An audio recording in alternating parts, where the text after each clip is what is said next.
Programme میں خوش آمدید ناظرین. حضرت صاحب السلام علیکم. وعلیکم السلام ورحمۃ اللہ وبرکاتہ. کیسے ہیں بیٹے؟ جی الحمدللہ.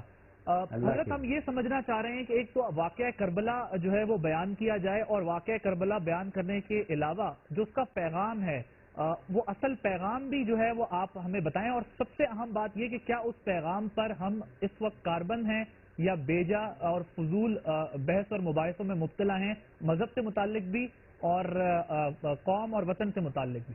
قرآن پاک میں اللہ تعالیٰ فرماتا ہے وَلَا تَقُولُوا لِمَن يُقْتَلُ فِي سَبِيلِ اللَّهِ أَمْوَاتٌ بَلْ أَحْيَاءٌ وَلَٰكِن لَّا تَشْعُرُونَ. جو اللہ کی راہ میں مارے جائیں ان کو مردہ نہ کہو، جو اللہ کی راہ میں قتل ہو جائیں انہیں مردہ نہ کہو بلکہ وہ زندہ ہیں اور تمہیں اس کا شعور نہیں. واقعہ کربلا، اس کے بارے میں تھوڑی روشنی ڈالنے کی کوشش کروں گا. ہر دور میں، ہر زمانے میں اللہ کے نام پر لوگوں نے اپنی جانیں قربان کی، اپنے مال قربان کیے، اپنی اولاد کو قربان کیا. بہت سے لوگ جنہوں نے اپنی جان کے نذرانے پیش کیے، لوگ ان کو جانتے بھی نہیں. لیکن کچھ ذاتیں ایسی ہیں اگر ہم ان کا ذکر بھلانا چاہیں تو بھلا نہیں سکتے. اسی ذکر میں حضرت امام حسین عالی مقام رضی اللہ تعالیٰ عنہ کی شہادت ہے. آپ کی شہادت ایسی تو شہادت ہے بچہ بچہ جس نے اللہ کے رسول کا کلمہ پڑھا ہے، جب اس واقعے کا ذکر ہوتا ہے تو وہ واقعات یاد آتے ہیں جو آل رسول پر ستم ڈھائے گئے. حضرت امام حسن رضی اللہ تعالیٰ عنہ آپ شہید ہو گئے. آپ کی شہادت کے بعد حضرت امام حسین عالی مقام علیہ الصلوۃ والسلام نے مستقل طور پر مدینہ منورہ میں سکونت اختیار فرمائی. آپ ضیافت میں تشریف لے جاتے یا حج کے لیے خانہ کعبہ تشریف لے جاتے، اس کے علاوہ مدینہ منورہ نہ چھوڑتے تھے. حضرت امام حسین عالی مقام آپ رسول پاک کے نواسے، آپ نے جو دین اسلام کے لیے قربانی دی وہ تاریخ کا ایک ایسا باب ہے جسے بھلایا نہیں جا سکتا.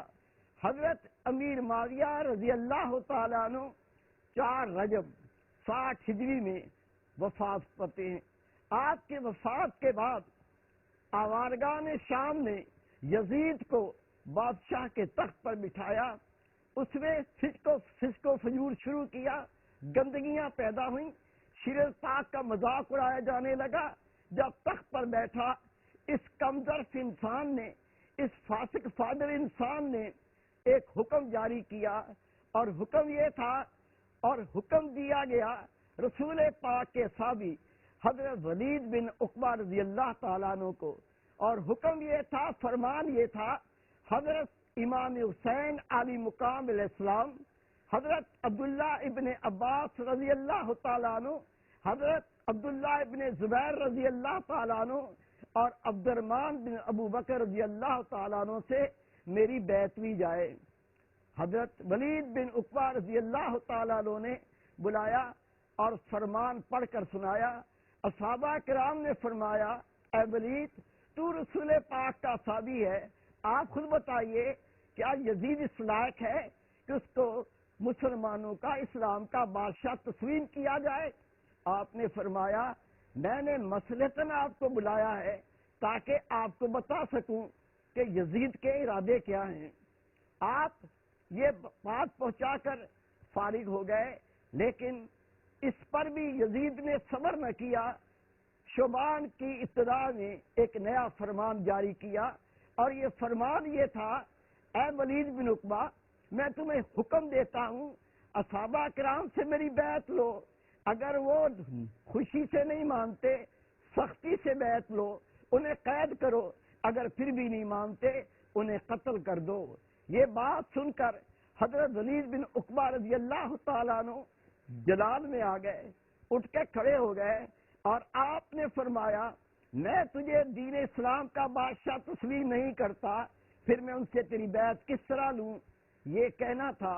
اسی مجلس میں مروان بیٹھا ہوا تھا، اس نے کمینگی کی انتہا کی اور خفیہ طور پر یزید کو خط لکھا، اور یہ بھی تحریر فرما دیا، اور یہ بھی لکھ دیا گیا کہ حضرت ولید بن عقبہ رضی اللہ تعالیٰ عنہ نے یہ بھی فرمایا ہے یزید کو یہ اطلاع پہنچنی تھی، آپس میں رات کو صحابہ کرام نے مشورہ کیا، ہمیں ایک مقام پر نہیں رہنا چاہیے، ہمیں منتشر ہو جانا چاہیے، اور اس کا عمل اس طرح سے ہوا۔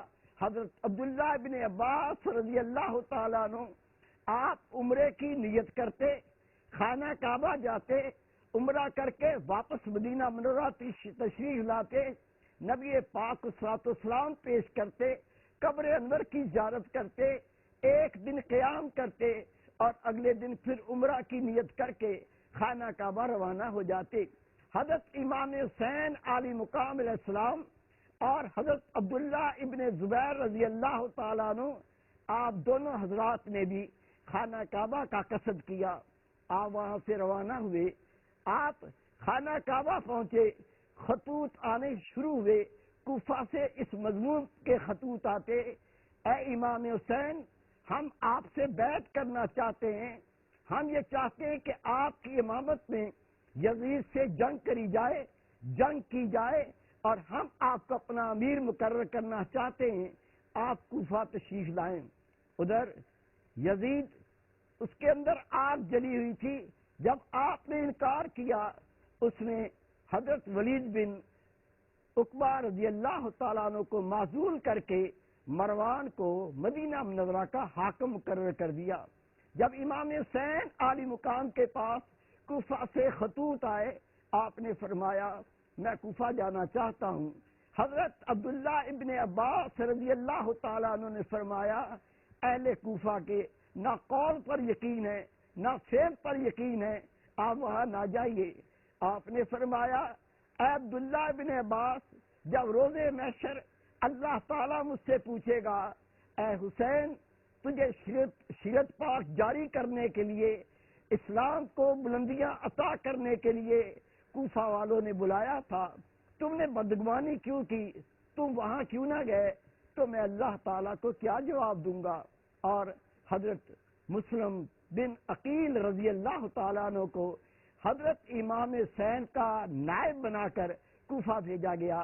آپ وہاں پہنچے، لوگوں نے آپ کی بے پناہ تعظیم کی، بے پناہ عزت کی، اور 40,000 افراد نے آپ کے ہاتھ پر امام حسین کی بیعت کی۔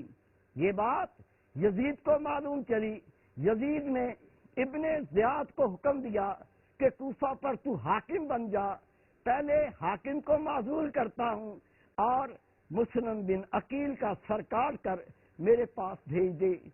اس ظالم نے حضرت مسلم بن عقیل رضی اللہ تعالیٰ عنہ کی گردن کاٹ کر حضرت کو شہید کر کے شام یزید کے پاس بھیج دیا، اور آپ کے دونوں معصوم صاحبزادے کو حضرت مشکور کے پاس قید کر دیا۔ حضرت مشکور رحمت اللہ علیہ فرمانے لگے میں یہ ظلم میں حصہ دار نہیں بننا چاہتا۔ آپ نے دونوں بچوں کو آزاد کر دیا۔ ابن زیاد کو معلوم چلا، وہ ظالم آپ پہنچا، کہتا ہے تجھے نہ میرا ڈر ہے نہ حاکم کا خوف ہے، تم نے بچوں کو آزاد کیوں کیا؟ حضرت مشکور رحمت اللہ علیہ فرماتے ہیں میں اہل بیت سے محبت کرتا ہوں، میں اپنے نبی پاک سے محبت کرتا ہوں، میں ظلم میں تیرا حصہ دار نہیں بن سکتا۔ اس ظالم ابن زیاد نے 500 کوڑوں کی سزا کا حکم دیا، اور ان 500 کوڑوں کی سزا میں حضرت مشکور رحمت اللہ علیہ شہید ہو گئے۔ حضرت امام حسین عالی مقام آپ کو حضرت مسلم بن عقیل خط لکھ چکے تھے کہ یہاں یہ حالت ہے، 40,000 افراد آپ کی بیعت قبول کر چکے ہیں، آپ نے جانے کی تیاری کی۔ حضرت عبداللہ ابن زبیر فرمانے لگے میں آپ کو تنہا نہیں بھیجوں گا، میں آپ کو اس طرح تنہا نہیں جانے دوں گا۔ حضرت امام حسین عالی مقام نے حضرت عبداللہ ابن زبیر کو پیار سے دیکھا، محبت سے دیکھا، دیکھ کے فرماتے عبداللہ میں نے اپنے نانا جان حضور نبی کریم حضرت محمد مصطفیٰ احمد مجتبیٰ صلی اللہ علیہ وسلم سے سنا، آپ نے فرمایا میری ایک بکری خانہ کعبہ میں ذبح کی جائے گی۔ عبداللہ تم اللہ کے محبوب کی وہ بکری ہو جو تمہیں خانہ کعبہ میں ذبح کیا جائے گا، اور رسول پاک نے امام حسین کو بھی مطلع فرما دیا تھا کہ آپ کو کربلا میں شہید کیا جائے گا، اپنا ذکر نہیں کیا۔ آپ نے فرمایا عبداللہ ابن زبیر تم خانہ کعبہ میں رہو گے اور میں کربلا جاؤں گا۔ جب آپ 14ویں منزل پر پہنچے تو آپ کے ساتھ حضرت بشیر بن غالب تشریف فرما ہوئے۔ آپ نے فرمایا بشیر اہل کوفہ کا بتاؤ۔ حضرت بشیر کرتے ہیں اے امام حسین ہمیں ان پر یقین نہیں ہے لیکن ہم آپ کے ساتھ چلتے ہیں۔ اگلی منزل پر پہنچے تو حضرت قیس رحمت اللہ علیہ آپ کے لشکر میں شریک ہوئے۔ آپ نے پوچھا اے قیس آپ بتاؤ گے اہل کوفہ کا کیا حال ہے؟ آپ نے فرمایا اہل کوفہ کے دل آپ کے ساتھ ہیں لیکن تلوار حاکم کے ساتھ ہے۔ آپ اللہ کی رضا کے لیے چلتے رہے۔ جب آپ 16ویں منزل پر پہنچے آپ کو اطلاع پہنچی کہ حضرت مسلم بن عقیل رضی اللہ تعالیٰ عنہ کو شہید کر دیا گیا ہے۔ آپ نے قافلے والوں اکٹھا کیا، فرمایا لوگوں میں اللہ کے نام کی سربلندی کے لیے، دین اسلام کی سربلندی کے لیے، نبی پاک کی شریعت پاک کے لیے کربلا جاتا ہوں اور تمہیں تمہاری مرضی پر چھوڑتا ہوں، چاہو تو میرا ساتھ دو چاہو تو لوٹ جاؤ، اور یہ سفر آسان نہ ہوگا۔ لوگ سمجھ گئے رسول پاک کی پہلے بشارتیں موجود تھی، لوگ چھٹنے لگے، کم ہونے لگے، اور جب امام حسین عالی مقام 27ویں منزل پر پہنچے آپ کے ساتھ صرف 72 افراد تھے۔ آپ پوچھتے لوگوں کیا بتاؤ گے یہ منزل کیا ہے، اس زمین کا کیا نام ہے؟ ایک شخص نے کہا یا امام اس زمین کو ماریا کہتے ہیں۔ آپ نے فرمایا کوئی اور نام بھی ہے؟ ایک اور شخص عرض کرتا ہے یا حسین اس زمین کو کربلا بھی کہتے ہیں۔ آپ نے سر اوپر اٹھایا، آسمان کو دیکھا، کہا الحمدللہ، یا اللہ تیرا بندہ حاضر ہے، یا اللہ تیرا بندہ حاضر ہے، میں اپنے نانا جان کی دین کی بلندی کے لیے، اسلام کی سربلندی کے لیے حاضر ہوں۔ یہ کربلا کا مقام تھا۔ حضرت امام حسین عالی مقام نے فرات کے کنارے پر خیمے نصب کیے، آپ وہاں موجود تھے۔ ابن زیاد نے ابن سعد کو بھیجا اور وہ 1000 کا لشکر لے کر آپ کے سامنے کھڑا ہوا۔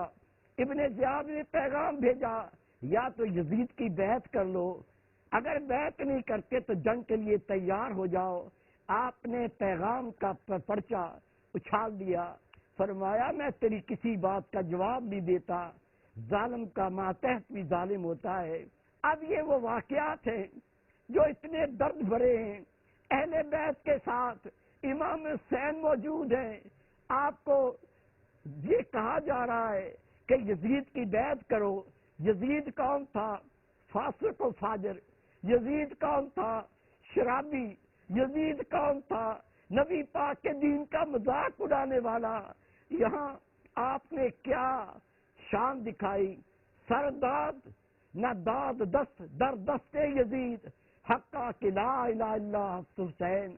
آپ نے اپنا سر دینا منظور کیا لیکن یزید کے ہاتھ میں ہاتھ دینا پسند نہ کیا۔